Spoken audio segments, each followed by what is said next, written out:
ኢራን አሜሪካ ጦርነቱን ለመቋጨት ላቀረበችው እቅድ የሰጠችውን ምላሽ ትራምፕ ውድቅ አደረጉ።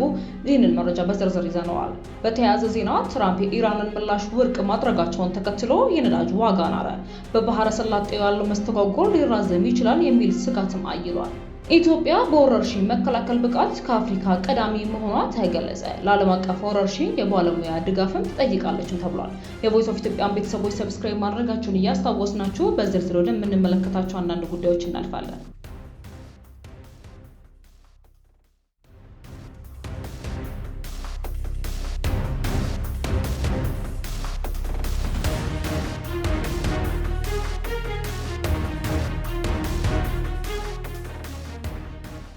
ኢራን አሜሪካ ጦርነቱን ለመቋጨት ላቀረበችው እቅድ የሰጠችውን ምላሽ ትራምፕ ውድቅ አደረጉ። ፕሬዝዳንት ዶናልድ ትራምፕ ኢራን አሜሪካ ጦርነቱን ለማቆም ላቀረበችው እቅድ የሰጠችውን ምላሽ ፈጽሞ ተቀባይነት የሌለው ሲሉ ውድቅ አድርገዋል። በከፊል ከኢራን መንግስት ጋር ግንኙነት ያለው ታስኒም የቴሄራንን ምላሽ በአሸማጋዩ ፓኪስታን በኩል መላኩንም ዘግቧል። ፕሬዝዳንት ዶናልድ ትራምፕ ኢራን ለአሜሪካ የሰላም እቅድ የሰጠችውን ምላሽ ውድቅ ካደረጉ በኋላ የነዳጅ ዋጋ ጭማሪም አሳይቷል። ቴሄራን ምላሹን የሰጠችው በአደራዳሪዋ ፓኪስታን በኩል ሲሆን ግጭቱ ወዲያውኑ እንዲቆም እንዲሁም ከዚህ በኋላ ምንም አይነት ጥቃት እንዳይፈጸምባት ማረጋገጫ እንዲሰጣት መጠየቋን ታስኒም የዜና ወኪል ዘግቧል። ጦርነቱ ከጀመረ ጊዜ አንስቶ የዓለም ነዳጅ ዋጋ በከፍተኛ ደረጃ እየጨመረ የመጣ ሲሆን በብሬንት ድፍድፍ ነዳጅ ዋጋ በበርሜል $100 በላይ እየተሸጠ ይገኛል።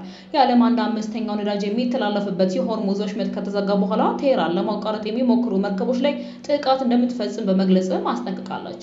ጦርነቱ ከተጀመረበት ከየካቲት 21 2018 ጀምሮ እስከ ግንቦት ድረስ የሆርሙዝ ወሽመጥን ለማቋረጥ የሞከሩ 26 የነዳጅና ኮንቴነር ጫኝ መርከቦች ላይ ጥቃት መፈጸሙም ተገልጿል። መርከቦቹ ላይ ጥቃት የደረሰው በተወንጫፊዎች፣ በአነስተኛ ጀልባዎች፣ በቦምቦች ሲሆኑ አብዛኞቹ ጥቃቶች የተፈጸሙት በኦማን የባህር ዳርቻ ወጣ ባለ ስፍራ እንዲሁም በዩኤኢ ፉጃይራ ወደብ አቅራቢያም ነው።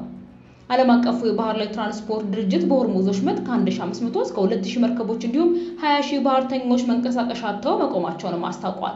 ዋና ዋና የኤነርጂ ኩባንያዎች የዓለም የነዳጅና የጋዝ ዋጋ ጭማሪ ማሳየቱን ተከትሎ ትርፋቸው መጨመሩንም ይፋ አድርገዋል። እሁድ ዕለት አራማኮ ባለፉት 3 ወራት ያገኘው ትርፍ ከባለፈው ዓመት ተመሳሳይ ጋር ሲነጻጸር የ25 በመቶ ጭማሪ ማግኘቱንም አስታውቋል። ኢራን በሆርሙዝ ወሽመጥ ላይ የፈረንሳይና የብሪታንያ ባህር ኃይሎች የሚሰማሩ ከሆነ ወሳኝና ፈጣን ምላሽ እንደምትሰጥም አስጠንቅቃለች። የፈረንሳዩ ፕሬዝዳንት ማክሮን ሀገራቸው በወሽመጡ ላይ የባህር ኃይሏን ለማሰማራት እቅድ እንደሌላ ገልጸው ነበር። ነገር ግን ከኢራን ጋር በመተባበር የደህንነት ተልዕኮ የሚሰጠው ጦር እንደሚሆንም ተናግረዋል።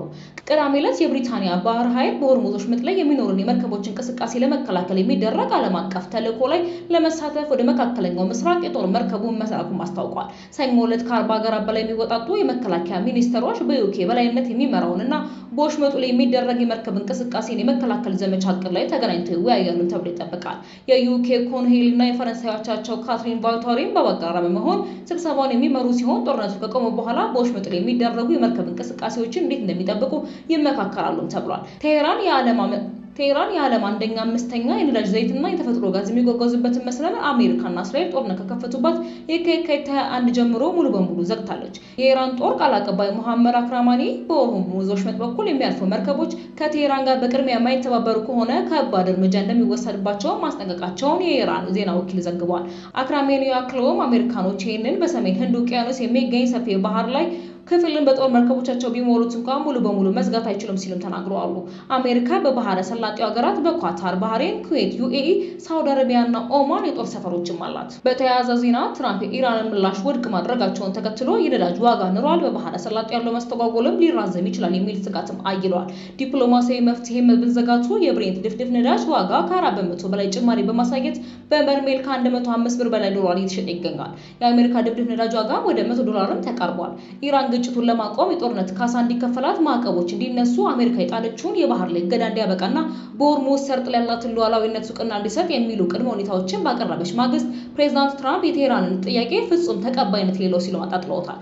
ይህ ውሳኔ በዓለም ላይ እጅግ ወሳኝ በሆነው የኤነርጂ መስመር ላይ ያለውን የመርከብ እንቅስቃሴ በእጅጉ እያስተጓጎለና ግጭትን ለማርገብ እየተደረገ ላለው ጥረት ትልቅ እንቅፋትም ሆኗል። በዓለም ላይ ካለው የድፍድፍ ነዳጅና የተፈጥሮ ጋዝ አቅርቦት ውስጥ 1/5ኛው የሚያልፍበት የሆርሙዝ ሰርጥ በዋሽንግተንና በቴሄራን መካከል በተደጋጋሚ ተደጋጋሚ ዲፕሎማሲያዊ ንግግሮች ቢደረጉም አሁንም ድረስ በእንቅስቃሴው እግድ ውስጥ ይገኛል። ሮይተርስ እንደዘገበው በቅርቡ ጥቂት የነዳጅ ጫኝ መርከቦች በብቻ በባህር ሰላጤው መውጣት የቻሉ ሲሆን በርካታ መርከቦችን ከጸጥታ ስጋትና ከወታደራዊ ውጥረት የተነሳ የመከታተያ መሳሪያዎቻቸውን አጥፍተው የተንቀሳቀሱ ይገኛሉ። ዳግመኛ የሀገረሸው የነዳጅ ዋጋ ጭማሪ ግጭቱ ወደ ተራዘመ የኤነርጂ ቀውስ ሊያመራ ይችላል የሚል የባለሀብቶችን ስጋትም አንጸባርቋል። ተንታኞች በሆርሙዝ ያለው አለመረጋጋት ከቀጠለ በዘመናዊ የነዳጅ ገበያ ታሪክ ከፍተኛ የሚባል የአቅርቦት መስተጓጎል ሊከሰት እንደሚችልም አስጠንቅቀዋል። በተጨማሪም የነዳጅ ዋጋ መናር በብዙ የዓለማችን ክፍሎች ለሚገኙ መንግስታት ከባድ የፖለቲካ ሸክም እየሆነ መጥቷል። የቮይስ ኦፍ ኢትዮጵያን ቤተሰቦች ሰብስክራይብ ማድረጋችሁን እያስታወስናችሁ ወደ መጪው ዘገባችን እናልፋለን። ኢትዮጵያ በወረርሽኝ መከላከል ብቃት ከአፍሪካ ቀዳሚ መሆኗ ተገለጸ። ኢትዮጵያ ወረርሽኞችን በመከላከልና በፍጥነት በመቆጣጠር ብቃት ከአፍሪካ ቀዳሚ እንደሆነች የኢትዮጵያ ጤና ሚኒስቴር አስታውቋል። ሀገሪቱ ያላት የኤፒዲሚዮሎጂ ስልጠናና የመከላከል አቅም በዓለም አቀፍ ደረጃ ከፍተኛ እውቅና የተረፈ ሲሆን ዓለም አቀፍ ወረርሽኞች በሚከሰቱበት ወቅትም ከኢትዮጵያ ድጋፍ እንደሚጠይቅ ተገልጿል። ኢትዮጵያ በተለይም በአፍሪካ ደረጃ ወረርሽኞችን ለመከላከልና ፈጣን ምላሽ ለመስጠት ረገድ ትልቅ ስምና አቅም መገንባት እንደቻለች የተናገሩት ጤና ሚኒስትር ዴኤታ ዶክተር ደረጀ ዱጉማ ናቸው። ዶክተር ደረጀ አክለው ኢትዮጵያውያን ባለሙያዎች ወደ ተለያዩ ሀገራት በመጓዝ ስልጠናዎች እንደሚሰጡ ማብራሪያ ኢትዮጵያ በቅርቡ የተከሰተውን የኤምፖክስ እና የማርበርግ ወረርሽኞችን በአጭር ጊዜ በመቆጣጠር መቻሏ የአቅሟ ማሳያ ተደርጎ ተወስዷልም ተብሏል። በተጨማሪም ባለሙያዎች ከሀገር ውጭ በተከሰቱ እንደ ኢቦላ ወረርሽኞች ላይ በመሳተፍ የሕክምና ድጋፍ ማድረጋቸው ሚኒስትር ዴኤታው አያይዘው ተናግረዋል። ለዚህ ስኬት የባለሙያዎች ብቃት እንዲሁም የአፍሪካ የበሽታ መከላከልና መቆጣጠር ማዕከልና ዋና መስሪያ ቤት መገኛ መሆኗ የሀገሪቱን ተመራጭ እንዳደረጋትም ተገልጿል። ጤናማ ማህበረሰብ ለሀገር ሁለንተናዊ እድገት ወሳኝ መሆኑን የገለጹት ዶክተር ደረጀ ወረርሽኞቹ በሚከሰቱበት ወቅት ከጤና ችግር ባለፈ ማህበራዊ፣ ኢኮኖሚያዊና ፖለቲካዊ ቀውሶችን ሊያስከትሉ እንደሚችሉ አስገንዝበዋል።